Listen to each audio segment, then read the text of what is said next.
Warning, the following program has been rated T for truth. You can't handle the truth! Oh, we think you can.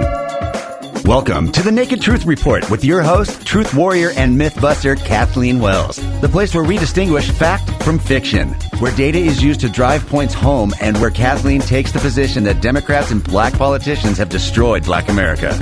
Welcome to the Naked Truth Report. Now, your host, Kathleen Wells.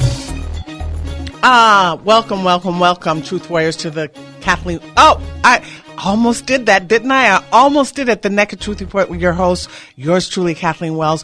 And I say in the teaser, or I say in the whatever I say, that where data is used to drive points home. Exactly. So what is the issue with coronavirus? The data.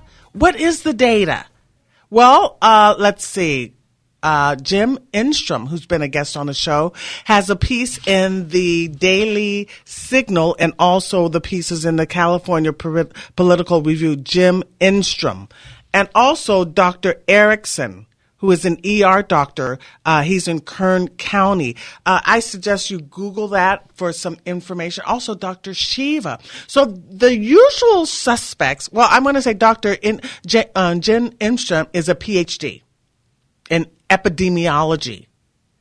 Take a look at that article that he's written. He goes over the data. He talks about the necessity to look at all of the deaths for United States annually. All of the deaths. That's significant. Dr. Erickson, who is an ER doctor, you can find it on YouTube. He's in Kern County. He talks about the necessity to go over the data regarding many cases. There's many cases and few deaths. And even when there's, the opponents to arguing that they're the models, the folks that argue that the models are legitimate, because most of us who have done research outside of the usual suspects, we all know who the usual suspects are.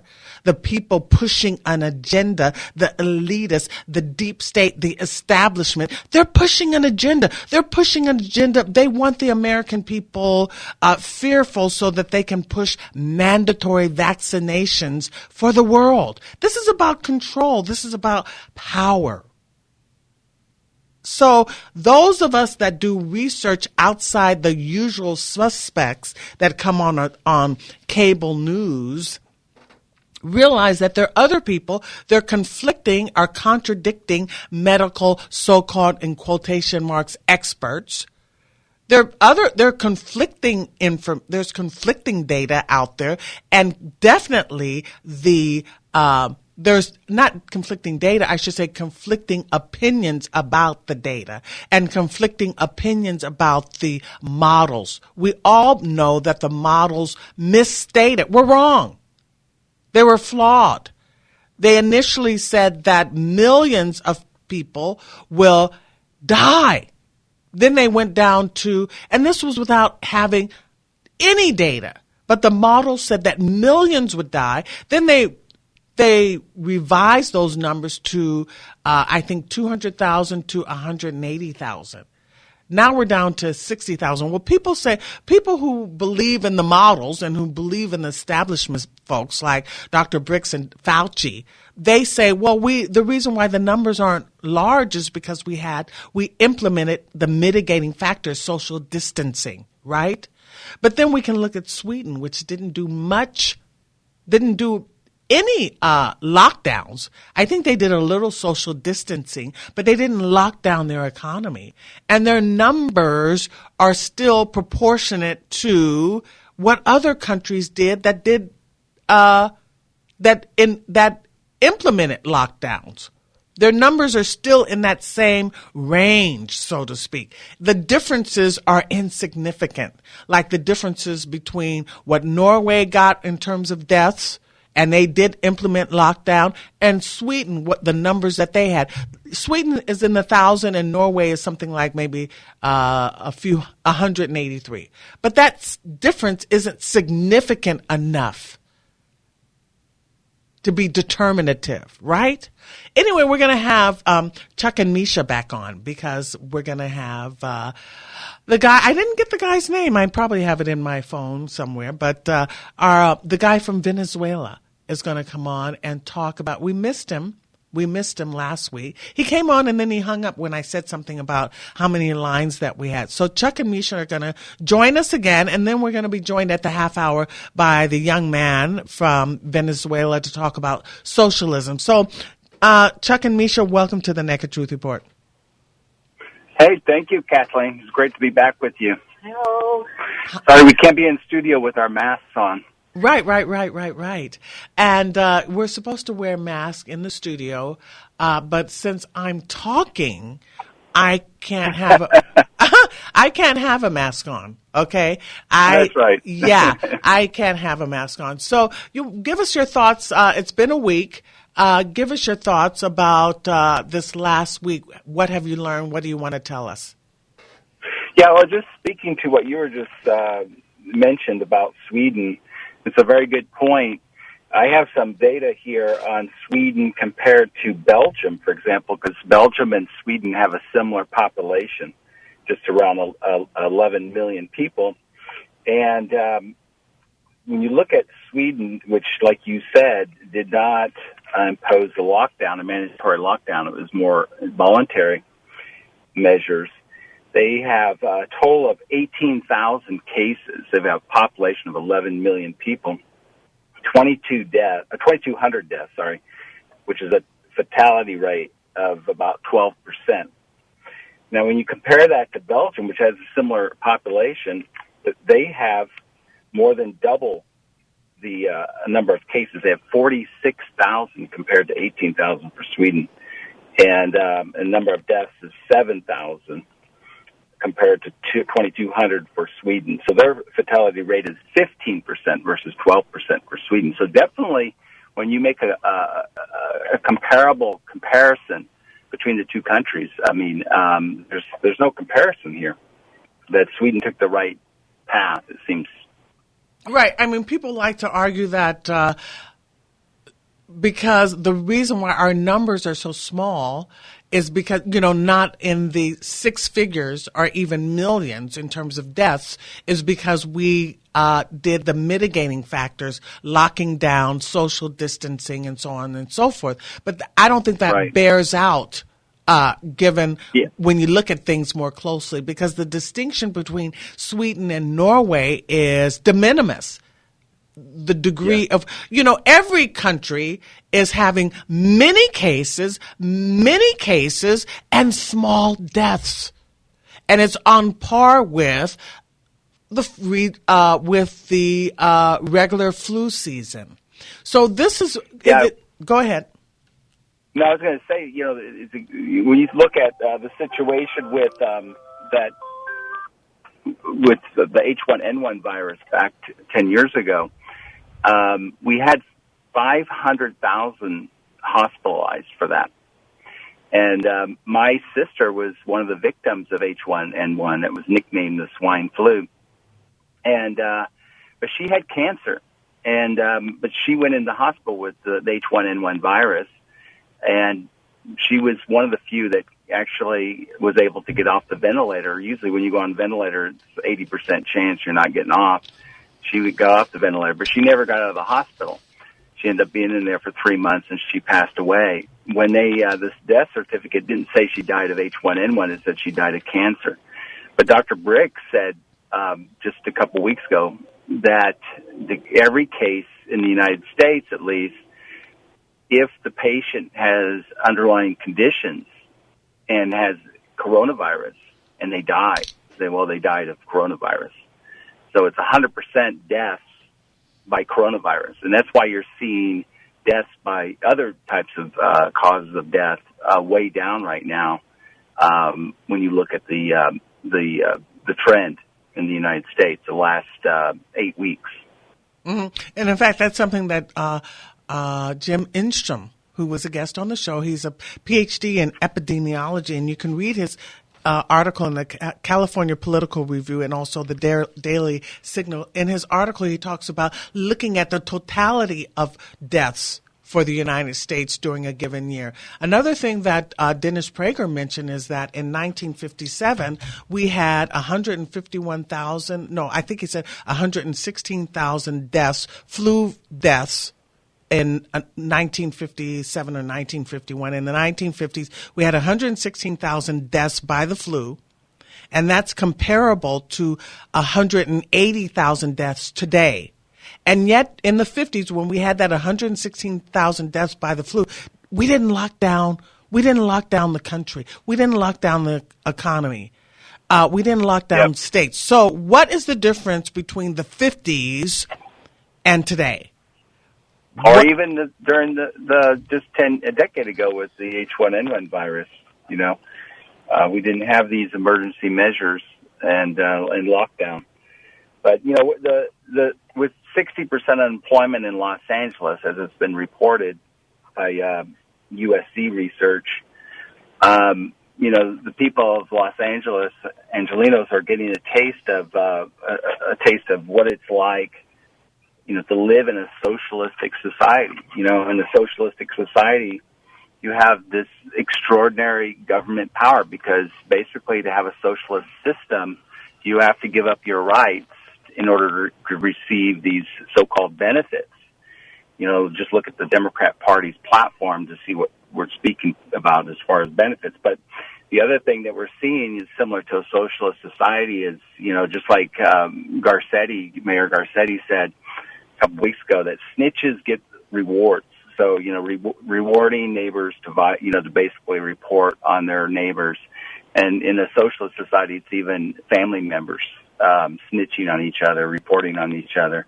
Where your studio is in Glendale, you have $1,000 fines if you go outside without a mask, even though there's no evidence that you can even get coronavirus outside.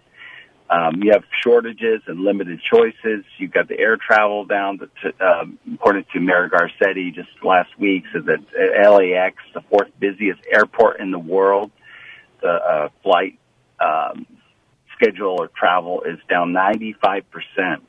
And then anyone that's been on the roads knows how much the car travel has been down. But you have this is the type of things you experience in a socialistic society, and so we're getting a bit of a taste, a tiny taste, because it's definitely nowhere near as bad as living in a socialist society. As you're going to hear from John Perez is his name. You mentioned him. He'll be calling in at the half hour. He's from Venezuela. Mm-hmm. So, but Misha could speak better to her experience regarding socialism and what it was like for her growing up in her country in Czechoslovakia. Yeah, well, Misha, yeah. What I see is that Communist Party, it doesn't matter where it is based, where its rules, it's always the same. As either it's last century or this century, they use the same tactics and strive for the ultimate goal of global government. They used to call it international proletariat, or today you hear one world. What is one world? That's not good for a little citizen because you don't have an advocate if there is just one world to rule. If you get trouble in a foreign country, you go to your embassy and they help you because you are precious to your country, right? But if you have global government, you have no voice. And that's what China is trying to achieve. They have long tentacles and they are trying to manipulate different nations and getting into economics. And we see it with this coronavirus, how they influence the global organizations like the World Health Organization. And everybody suffers for it. And they never had such a reach before like they have today. That's why it's alarming to me. Yes, it's very alarming. We're learning so much with this virus. We're learning so much about how the media and the Democrats are milking this virus, how they're taking advantage of it. We're learning how celebrities and Hollywood folks, they buy it hook, line, and sinker. They don't question it. They're not suspicious, but they don't question any of the information that is being espoused by the establishment / deep state / Democrats / the left. Celebrities are used. They're all over social media. They have swallowed this pill completely. They don't question it at all. And the media is in cahoots. They're guilty. They're culprits because they're carrying the water for the Democrats. Yeah. Media has no longer check on power, but it's in bed with this narrative. And the narrative is far from truth. It's a narrative which helps the agenda of getting something done, like, preparing for change of the system. You see those protests, change the system. What does that mean? We have capitalism for the last 100 years, and they don't want it. Yeah. If you look at the Democrat Party platform, what's happening today to the American people is playing right into their hands. We've got at least 26 million people unemployed. That number is probably far higher than that, but that's the official number.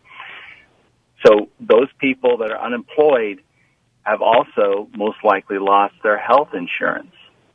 So if you look at the platform of the Democrat Party, that's two pillars of their party right there. The universal basic income is number one, okay, which guarantees an income for every citizen of the United States. And the second part is Medicare for all. If anyone watched the Democrat debates late last year, they saw every candidate that was on the stage. They all raised their hand when asked the question about Medicare for all. They're all in for that. And then, when you look at the Green New Deal, what does the Green New Deal propose? Just as you were speaking with Diamond Silk about this last year, and that is that, reducing the air travel. Basically, almost they call for eliminating airplanes, literally. And here we are down 95% as far as the air travel. And then the internal combustion engine as far as automobiles, eliminating that. All doing this in 10 years. So their radical agenda, what's happening right now is playing right into the hands of the far left, without question. And anybody can go online and look at the Democrat Party platform online and see what it exactly says. And you can see with your own eyes that what's happening right now is actually playing right into their agenda. Mm-hmm. So it's very important that in life, wisdom weighs the burdens against the benefits. So the issue is the burden of coronavirus, COVID-19, weigh that burden of that virus against the benefits of having, or maybe I'm not putting it right. The benefit is to have the burden is the lockdown. The burden is the lockdown, and the benefit is people not getting the virus. So is the benefit of not getting the virus and or not dying from the virus, is that benefit outweighed by the burden of the lockdown of the United States? The destroying, if we continue on, because Dr. Briggs said that, we're going to have to social distance all through the summer. Can you imagine, folks, a social distancing? And also you see the response by the media, how they cajole and laugh at mayors and governors that want to gradually open back up. It's almost like a no-win situation. Also, Dr. Erickson, who is the ER doctor in Kern County, Google him and look him up. He talked about some very interesting things like the secondary effects of this lockdown. And one of the secondary effects is that child molestation has spiked. And we can imagine, we know why. Why? Because people are depressed. They're not working. They're not earning money. They're drinking. They're not getting outside as much as they would normally go outside. They're cramped into it's called cabin fever. Jeff just told me. So alcoholism has increased. Depression has increased. Not earning money. Child molestation has increased. Spousal abuse has increased. Depression, suicides have increased. He talks about this is happening across the United States. These secondary effects to the lockdown. So, this is not. Lockdown is not the policy prescription that we need. that we need it. It's being more detrimental than beneficial. Yeah, it's what you said, like the benefit or the cure, or the burden. And when you think about who benefits from this, right? Well, one clear beneficiary is the Communist Party, particularly the Chinese Communist Party. The Communist Party is a global movement, and they control a number of countries like Vietnam, like North Korea, like Cuba, Venezuela, Ecuador. Vietnam is communist? Yeah, Vietnam is a communist country. Oh. And all these communist countries have gotten smart since the Soviet Union disappeared, because what they realized is that they had to impose a state-controlled capitalism, so to speak. It's not really capitalism, but it's it's a state-controlled type of system, so that they can bring in the money to sustain it. Because the thing that caused the Soviet Union to collapse was they went bankrupt, basically, and so that's the reason why China pivoted and allowed American companies to flood in there and build their factories there. But the thing is, a lot of Americans don't realize is that, if you do business with China, they own 50%. They own a lot. Just say you're talking about, the influence on the media. One thing that a lot of people don't realize, the AMC movie theaters, for example, is the largest chain in the U.S., in the world, actually, and they're owned by China. And if you think about who owns the media in the United States, Disney owns ABC News, ESPN. Universal is NBC Universal, which is part of Comcast. That's NBC News. MSNBC, CNBC is all part of the Comcast plus Sky internationally, and Telemundo, for example. Warner Studios is part of the Time Warner Cable, CNN, Time Magazine. And so one of the influences that China, the Communist Party of China, has is that these Hollywood are looking at China as far as, because they are the number one nation as far as screens, as far as cinema screens. Plus, they own AMC, which is the world's largest cinema chain, and so they have to appease the Communist Party in order to get their films into China, and they have actually altered scripts.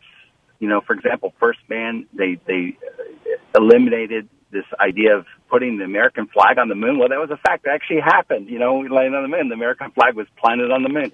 Well, that was removed. Or, the sequel that came out just a year or so ago of Tom Cruise, Top Gun, there was an emblem on his jacket, his bomber jacket, that they asked to have altered because they didn't like that it had the Japanese flag in there, which is an ally of the United States. So they have influence. Powerful influence, and they have influence not only over Hollywood but also our media. News.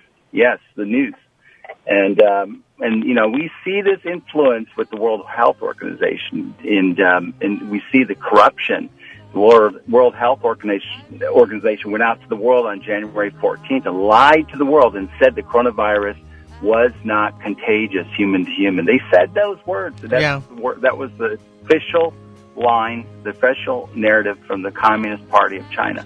Okay, there's my music. We're going to take a break, and when we come back from the break, presumably, is his name John? John from Venezuela will be calling in and talking to us about what's going down in Venezuela. So this is the Naked Truth Report. I'm your host, Kathleen Wells. My guest is Chuck and Misha, and we're going to continue on talking about communism and socialism and coronavirus and the media and the Democrats and all that business, and how the American people are being deceived and they're being taken advantage of. Yeah, we'll be right back. So many things I would have done, but clouds got in my way. I looked at clouds from both sides now.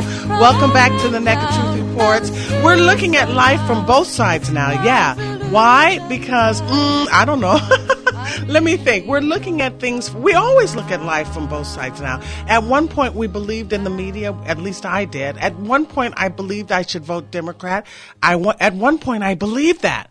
Yeah. I felt that the Democrats had the best interest of the American people, had the best interest of the working class. Yeah, at one point I believed that. The other side is that I don't believe that anymore. So I've seen both sides. So now we're going to be joined by John from Venezuela. Hi, John. Welcome to the Naked Truth Report. Hi, how are you guys?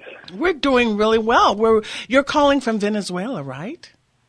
Well, I'm actually living in Las Vegas right now, but I'm from Venezuela. Oh, you're from Venezuela. I mean, you're from Yeah. Venezuela, but you're living in Las Vegas. You were born in Venezuela? I was born in Venezuela. I spent almost my entire life there. I've been in the U.S. for almost 5 years. Okay, what can you tell us about it? Well, it's crazy how this country, like the Democrats, want to do the socialism in this country.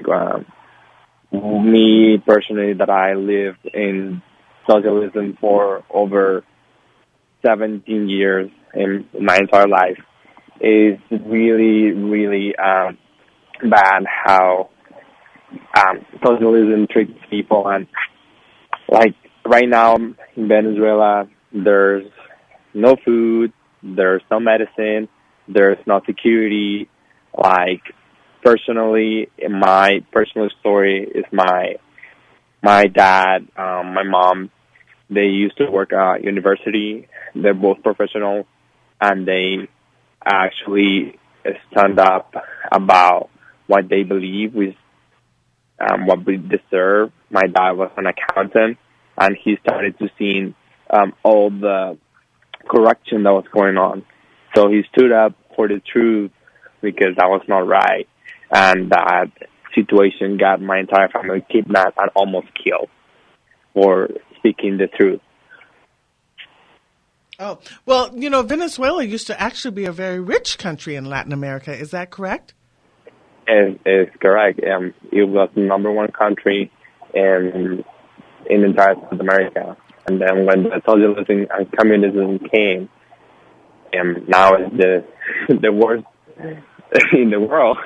Yeah. Well, when did socialism come visit Venezuela? When exactly? It exactly started in 1999. Oh, 99. So it's almost 21 years. Mm-hmm. And you're young. You sound young. So I'm 22. I'm only 22. So this is all you know, right? Exactly. So that's everything I knew. I thought it was normal, and then after that happened to my family, when they got kidnapped and almost killed, we have to forcibly came to the United States. I realized that there was more to live for. Everything that I know back in Venezuela, and it wasn't a good life. So when you say your parents were almost killed, they were kidnapped? They were kidnapped, yeah. It was my little brother. He was 2 years old. Oh, what happened to your little brother? He was, and they're all okay. He was 2 years old. He also got kidnapped. Oh, so they were kidnapped by who? Because they were speaking out politically? Yes, exactly. So they were speaking out. My dad was publicizing all the corruption that was going on at the university where he worked, mm-hmm.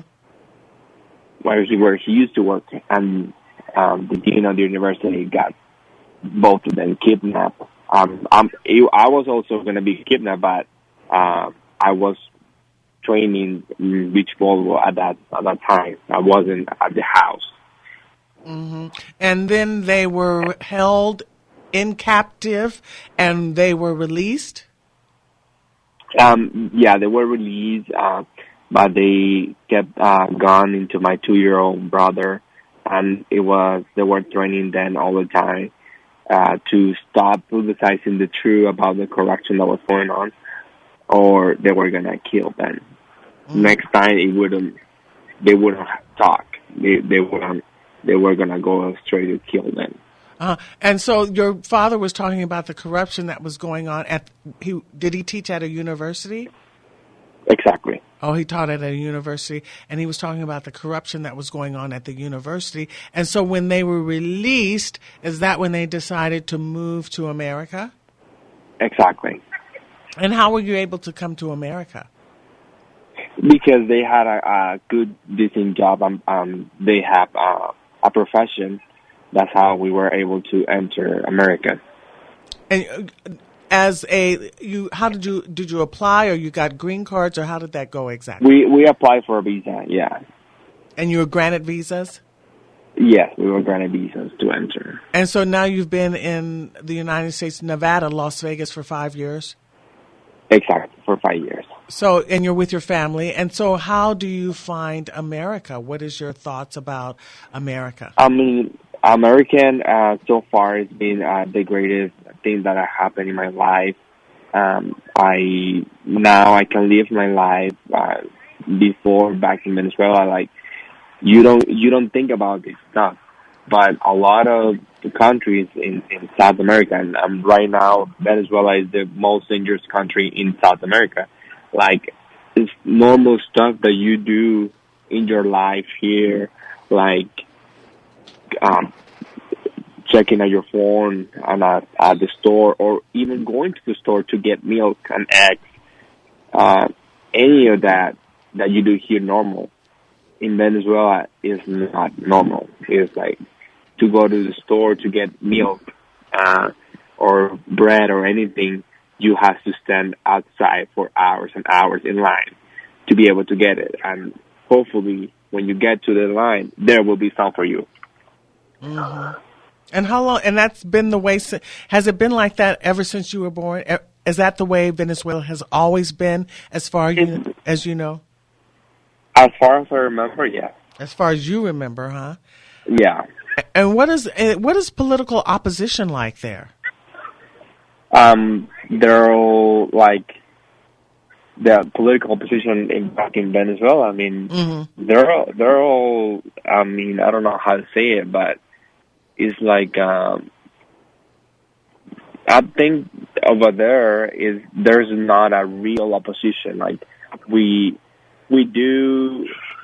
All they do is like protest, but the government has all the guns, all the gas. So, and we the people, we don't have anything, just our voices. So every time you protest and over there, you go to jail. Mm-hmm. If anyone would like to call in and ask John or Chuck and Misha a question or just have a comment, feel free to call in. We know the call numbers are what, Jeff? Tell me again. Oh, here it is. 866-870-5752. That's 866-870-5752. We're talking with Chuck and Misha, who are our guests last week, and we've discussed how the Democrat Party is using COVID-19, this virus, as a way to get some of their Green New Deal things happening. Also, how the usual suspects, that's what I like to call them, the usual suspects, the Democrats, the media, the establishment folks, the deep state folks, are milking this coronavirus business. They're using this as an opportunity to push in their agenda. Yeah, basically, that's what's happening. We're seeing that we're being taken advantage of. The Democratic politicians have been fleecing America for decades. They've been fleecing. Did you see de Blasio on the Fox Sunday show this morning begging the federal government to give him some money? These folks, these Democrat mayors and governors are acting as if all of the failings of their states is because of the virus. But for the virus, their states would be doing well. California, we've had homelessness and illegal aliens off the charts. But no, it's the virus that is causing the problems. Do you see how the politicians have been operating for years? They've been taking... That's true. And, Go ahead, Misha. It's the same. The communism works. It cannot handle truth because the reality is opposite of their narrative. They just lie to cover up or to do what they want to do, push it through, and they never take responsibility for their failures and always shift the blame. That's just how they work. And it's exactly like from the Saul Alinsky Rules for Radicals. That's a great book to read for everybody to understand how they work, how they take advantage of us. And that's the same tactics. And now, as John said, it happened the same way in his country like it happened in my country. Once they get the power, they make sure that there is no opposition. They take care of it. They take all the means into their hands. and you have no chance. Yeah, impoverished mass of people, you have no briefing room. They educate your children, they brainwash them, they teach them against you. If the children at school, they are instructed, if you hear something which is not supposed to be said at your home, you need to tell us. That's what they do, Snitching. And in Yes, fact, Garcetti snitching. encourages snitching. And this is something Mark Levin, Life, Liberty, and Levin, he had a great guest, an economist. I can't remember his name, but one of the things that he talked about is the necessity for politicians to be held accountable. And they can be held for their wrongdoing, for the things that they don't do properly. And so he used an example is if there's like a standard, or if there's states, for instance, if a governor doesn't perform X, Y, and Z, or have a sort of return on his investment, or if he's failing in some way, or if he doesn't meet a certain standard, his salary would be reduced in relation to how he has failed. Holding politicians accountable, I think, I like the idea. If their pockets would be felt by their failures, the failure of go ahead. Sorry about that. I just wanted to say that there's two in Congress right now, Marsha Blackburn, who's a senator, and Congressman Lance Gooden. He's from Texas. Marsha's from Tennessee, and they have an act right now that's in Congress, Stop COVID Act. And if it's passed, it will hold the Communist Party of China accountable, like you're saying, hold people accountable. So hold the Communist Party in China accountable for this coronavirus. And basically the bill opens up a set of legal tools enabling Americans to sue the Communist Party seeking compensation for loss of work, health care costs, or the loss of a family member. So this is pretty amazing. In fact, there's a petition on the White House website that your audience can go to and sign to pressure Congress to pass this. It's called Stop COVID Act. And I can, at the end of the show, if you like, I can give you the link. Yeah, I know Tom Cotton is very angry. And there's a guy. Listen, let's take a call now from Linda in Burbank. Hi, Linda. Welcome to the Naked Truth Report. Hi. I'm calling about Facebook, not giving out the information for protest organizations, to give out where any mass protests are going to be. And there's ways to get around Facebook. Remember, before Facebook existed, I'll use, for example, how about Glenn Spencer, Barbara Coe? When they went on Terry Anderson's show, they gave out their phone numbers, they gave out their website, their email address, their mailing address. This is what these mass protesting groups, can do. And instead of Facebook, they can replace Facebook with text messages. Okay, thanks, Linda. Why don't we take a call now from Mike in El Segundo. Hi, Mike. Welcome to the Naked Truth Report. Hi, Celine. Thank you. Is your guest, or the gentleman from Venezuela, is he still on the air right now? John, are you still on? Yeah. Yes, I'm still here. Oh, great. Fantastic. I have a few questions for you. But first, I'd like to preface that by saying that my mother escaped from communist Russia after the communists had murdered a lot of her relatives. Some were tortured and murdered in front of her eyes by the time she was 5 years old. And apparently they didn't like Jews or Christians, were Jewish, and they were doing mass murder of Jews in communist Russia. And then my father-in-law, he was born in California, but as a young man, he went to live with some relatives in China, and the communists started the revolution there. And once you had nothing more they could steal from you, they either executed you or they threw you in the torture prison. He got thrown in the torture prison, where he's brutally tortured daily, and most of the prisoners were tortured to death. So I'm wondering, in Venezuela, were your parents, when they were kidnapped, I assume that was by the government or some militia or something basically aligned with the government, but were they beaten or tortured? And do you know if Venezuela has torture prisons like socialist and communist dictatorships typically do? Yes, of course. And there's a lot of prisoners because of the politics, I don't know exactly how many, but let me see. There was Leopoldo Lopez, and he's like one of the famous ones. He was running for president, and everything over there that is everyone who is like makes the people see the bigger picture, they put them in jail. Mm-hmm. And he's a very famous guy who is still in prison, and there are thousands or more. Well, were your parents actually tortured, John?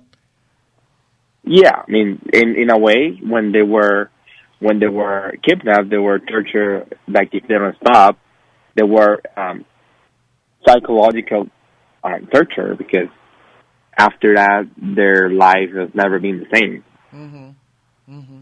Yeah. Do your parents, do they have nightmares? My mother had nightmares into her old age, and my father-in-law also would have nightmares about what the communists did to him and how they physically tortured him into his old age. Do your parents or your family members have recurring nightmares because of that, what they experienced in Venezuela? I mean, right now it's been 5 years since we left, so the nightmare has stopped. But when we were over there, there was not a day that they slept well. Like every day when they wake up, my mom will wake up crying. We were living in a nightmare. They had nightmares, of course, thinking that they were gonna do it. They were doing it again, or if somebody would knock on the doors, or it would like anything that would happen. All they would think is that they're coming after us again.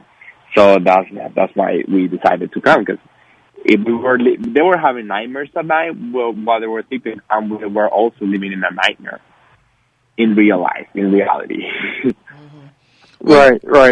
Even in America, my mother and my father-in-law were having, even though they were safe in America, they were having these recurring nightmares. My father-in-law would wake up screaming and shouting in the middle of the night, "Get away from me, get away from me," and he was having a nightmare that the communists were beating him again, and torturing him again. Also, regarding gun control, was that under Hugo Chavez that gun control was enacted? And did the people turn their guns in, or how did that work? Did the government mislead people into turning their guns in? Did they reward them with money to turn their guns in? How did that happen or work?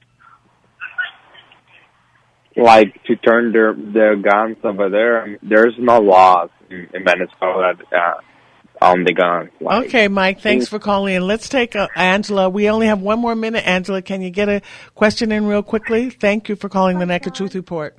Hi, John. I was wondering if you noticed the lines that are happening at, say, a Sam's Club or even regular supermarkets where you have to wait to get into the store, if that reminds you of Venezuela. Oh, yeah. Exactly. Yes, exactly. Thank you for bringing that up. Is that the life that we're living right now about shortage on toilet paper, on paper towels, food, anything, any shortage, that's how we live in Venezuela. That's how still people live in Venezuela. That's how the people are living right now. I was wondering quickly if you've noticed anything else that I haven't mentioned that's going on that you see that says, hey, this is a warning. I mean, other than the lines, the shortage, that's pretty much what reminds me of Venezuela. Okay, yeah, just keep warning us, though. Yeah, we need warnings. You heard about, they said we may be experiencing food shortages. Can you imagine? Anyway, what do we have, 1 minute left? Okay, we're going to do the outro. What do you mean, let's do outro? The music, you mean?